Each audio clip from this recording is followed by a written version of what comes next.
শুভ সকাল বন্ধুরা, তোমরা সব কেমন আছো? ভালো আছো? আশা করি সবাই ভালো আছো। যে যেখানে আছো সুস্থ আছো। রাখির ছোট্ট সংসারে সবাইকে স্বাগত জানালাম। ঠাকুরের আশীর্বাদে সবাই ভালো আছে, আমিও ভালো আছি।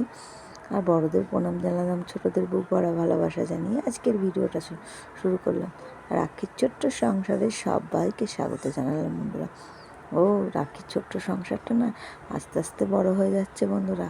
তোমরা এভাবে আমার পাশে থেকো, তাহলে হয়তো একদিন আমি যেই জায়গাটায় যেতে চেয়েছি সেই জায়গাটা হয়তো পূরণ করতে পারবো। আর আমার ঠাকুর যদি চায় তবেই আমি পূরণ করতে পারবো বন্ধুরা। চলো, বক বক করতে করতে সকালবেলাতেও তো বাজার নিয়ে এসেছিলো বড়মশাই, সেটাই তোমাদের সঙ্গে দেখাচ্ছিলাম। ওদিকে কেটে বেটে গুছিয়ে নেবো। আর এই সবজি টবজি কেটে কুটে মানে শাক পাতা রেঁচে গুছে আমি প্যাকেটে করে করে রেখে দিই। তাহলে কী হয় বন্ধুরা বলো তো, যখন রান্না করব তখন একটা করে বার করবো, করে ধুয়ে কেটে নেব, সমস্যাটা মিটে যাবে। আর আজকে নিয়ে এসেছিলো যেহেতু তোমার ভেন্ডি, বেগুন, তারপরে ধনেপাতা, লঙ্কা, 3 রকমের শাক। আর আমার ঠাকুমা এসছে যেহেতু শসা এইসব নিয়ে এসেছিলো বন্ধুরা। আমার ঠাকুমা এসছে, দেখো বসে বসে। ওই মানুষটা তোমরা তো জানোই, আমার আগের ভিডিওতে দেখেছো, আমার ঠাকুমা পড়ে গেছিলো, পড়ে যে ওনার হাত ভেঙে গেছিলো, পা ভেঙে গেছিলো, অপারেশন হয়ে গেছিলো। সেই জন্য উনি এখন বসতে পারেন না নিচে, কিন্তু তা বলে বসে থাকে না, সব কাজ নিজে নিজেই করবে যতক্ষণ পারবে। আর আমার বরমশাই ওদিকে বক বক করছে যে খাওয়ার কোনো গল্প নেই। তোমার কি এই যে ঠাকুমা দেখো বসে বসে তোমার যেহেতু সবজিগুলো বাচ্ছে। আর যেহেতু কোনো আওয়াজ এসে থাকলে তোমরা একটু মানিয়ে গুছিয়ে দেখো, এ বললেও শুনে না, কি করবো বলো। আর এদিকে চলো, তোমার চালটা দেখছো, কৌটোতে আমি চালটা ভরছি। এটা হচ্ছে মুঠের চাল। আমি মুঠের চাল তুলে রাখি কৌটো কৌটো ভরে বন্ধুরা। আর কী করি জানো তো, যখন হয়তো মানে অসুবিধায় পড়ি তখন ওই চালগুলো বার করে দিই। আমি কী করি, ওই চালগুলো বের করে দিই, আবার নতুন চালটা ঢুকিয়ে রাখি, তাহলে হয়তো চালটায় পোকা লাগবে না। যেহেতু সেই কারণে ওই যে চাল এনেছে, আমি কী করেছি, ওই চালটা রান্না করেছি। বলেছিলাম চাল আনতে বরমশাইকে, তখন বলেছিল ঠিক আছে আনবো, কিন্তু একটু অসুবিধার জন্য আনতে পারিনি, বুঝেই নাও বন্ধুরা। তা আমি ওই চালটাই বার করে কদিন রান্না করেছিলাম। আর গিয়ে যেই চালটা এনেছে আমি আবার ঢুকিয়ে দিয়েছি। ও তো আর বুঝতে পারবে না কদিন কটা চাল লাগে বা কতটুকু চাল লাগে, বললে এনে দেবে, এটুকুই জানে যে চাল আনতে হবে, কিন্তু ঠিক আছে এটাই জানে। ওদিকে চলো, পাঁপড় করেছিলাম, ডাল করেছিলাম, মাছের ঝোল করেছিলাম সজনে আলুর ডাঁটা দিয়ে। তারপরে গিয়ে তোমার দেখো কতটা গরম পড়েছে বন্ধুরা। এখন আমাদের এই ঘরে আর গরমে থাকা যাবে না। চলো ওদিকে তো তোমার দেখিয়েই দিলাম। আর ওই মানুষটাই হচ্ছে আমার মা বন্ধুরা। আমি বলেছি না, আমার উনি যখন না থাকবে তখন আমাকে আর কেউ খবরও নেবে না, আমাকে জিজ্ঞেসও করবে না। সবাই আছে হয়তো, কিন্তু ওই মানুষটাই আমার সব। যখন ছোট ছিলাম ওই মানুষটা লোকের বাড়ি কাজে যেত, আমাকে নিয়ে যেত, বসিয়ে রেখে রেখে তারপরে কাজ করতো বন্ধুরা, জানো তো। ওই জন্য বললাম, ওই মানুষটা যখন না থাকবে তখন আমি অনাথ হয়ে যাব। মানুষটা যতদিন আছে ততদিন আমার আছে। আমার বাবা মা আছে, থাকলে কি হবে, কিন্তু কী আর বলবো। আমি যেহেতু ঠাকুমার কাছে মানুষ হয়েছি, তাদের আমার প্রতি ওই যেটুখানি গেলে সামনে জিজ্ঞেস করার সেটুকুই জিজ্ঞেস করে। বলবো না খারাপ বা কিছু, ভালো মন্দ, বাবা মা তো ভালোই হয় জানো তো সবার। আর যেহেতু বললাম কি, আমার ঠাকুমাই আমার সব। ঠাকুমা যখন না থাকবে তখন আমার কেউ থাকবে না বন্ধুরা। চলো, ঠাকুমাকে তো বড়মশাই বিকেলবেলা দিয়ে আসলো। এটা বিকেলবেলা না, এটা রাত্রিবেলা বন্ধুরা।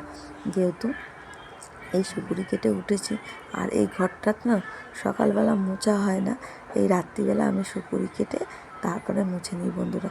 না হলে না খুব বাজে লাগে, মানে ঝুপড়ি কাটার পরে ঘরটা লালচে লালচে হয়ে থাকে, ধুলোবালি প্রচণ্ড পরিমাণে তো ধুলো হয়, সেই কারণে বন্ধু। আর ওদিকে চলো, বড়মশাই ঠাকুমাকে নামিয়ে দিয়ে রাত্রিবেলা ঠাকুরের খাবার এগুলো এনেছিল। ঠাকুর তো আমাকে শুইয়ে দিতে হবে, তাদের অনেকটা রাত্রির হয়ে গেছে, সেই জন্য প্রসাদও রেখে আসবো আর ঠাকুরকেও শুইয়ে দেবো বন্ধুরা। দেখো এই যে আমার ঠাকুর শুয়ে পড়বে এখন, তাদের শয়ন দিয়ে দেবো, তাতে খেতে দেওয়াও হয়ে গেছে। যেহেতু আমি তখন দেখলাম হলুদ রঙের নাইটি পরাচ্ছিলাম, তারপর সবুজ রঙের একটা নাইটি পরেছি, সেই জন্যে ওই নাইটিটা পরে ঠাকুর দিয়ে দিয়েছি, যে দুপুরে খাওয়া নাইটি, ওগুলো তো তোমার মানে খাওয়া নাইটি পরে তো আর পুজো দেওয়া যায় না। ঠাকুর যে ওই যে খাওয়া দাওয়া হয়ে গেছে, তাদের থালা বাসন তুলে নিলাম বন্ধুরা, দিয়ে তাদের এখন শয়ন দিয়ে দেবো। আর জানো তো বন্ধুরা, মানে ওই মানুষটাই আমার সব। যখন বললাম না না থাকবে, তখন যে আমার মানে কেউ থাকবে না, এরকমই ব্যাপার। আর এখন মানে আমার সময়টাও খুব খারাপ যাচ্ছে আমাদের, মানে কি বলবো, এদিকে তো টোটোর অবস্থাও সেরকম খারাপ, তারপরে গিয়ে বর্মশাইও না শরীরটা খারাপ করছে। যেরকম দেখো, রাত্রিবেলা খেতে বসেছিলাম সবাই মিলে, হঠাৎ করে না ওর মাথাটা ঘুরে গেল, ও উঠে মানে ওর খাওয়া গেছিলো, উঠতে গেছিলো, ধপ করে বসে পড়লো, বলছে আমার মাথাটা না ঘুরে গেল জানো তো। আমি বলছি মনে হয় সুগারটা কমেছে না বেড়েছে, এ মাসে তো দেখানো হয়নি, তোমার দেখিয়ে নিয়ে আসবে।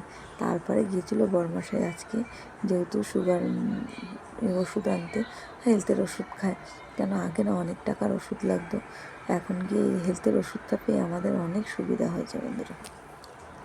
চলো, এদিকে ভাজাটা বসিয়ে দিয়ে গেছিলাম, সেইটাই তোমাদের সঙ্গে একটু দেখিয়ে নিলাম। চলো, শুভরাত্রি, তোমরা সবাই ভালো থেকো, সুস্থ থেকো, আর এভাবেই আমার পাশে থেকো। আর দেখো, ওদিকে পাঁপড় নিয়ে এসেছিলো, সেটাও তোমাদের সঙ্গে দেখিয়ে নিলাম। পাঁপড়, পাস্তা, আমার বড়মশাই পাস্তা খায় না, কিন্তু হঠাৎ কি মনে হলো পাস্তা নিয়ে এসছে, আর ওই যে 2 রকমের তেল নিয়ে এসছে। চলো, এগুলো তোমাদের সঙ্গে একটু দেখিয়ে নিলাম। আর এটা ঠাকুরের খাবার, সেইটা। আর তোমরা ভালো থেকো, সুস্থ থেকো, এভাবেই আমার পাশে থেকো।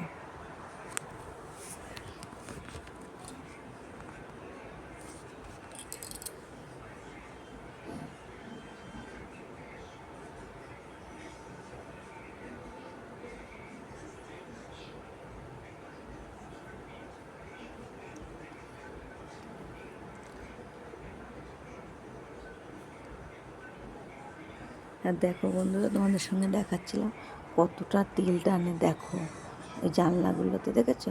আগের দিন পরিষ্কার করে দিয়েছিলাম, আবার দেখছি কিভাবে তেলগুলো টেনেছে।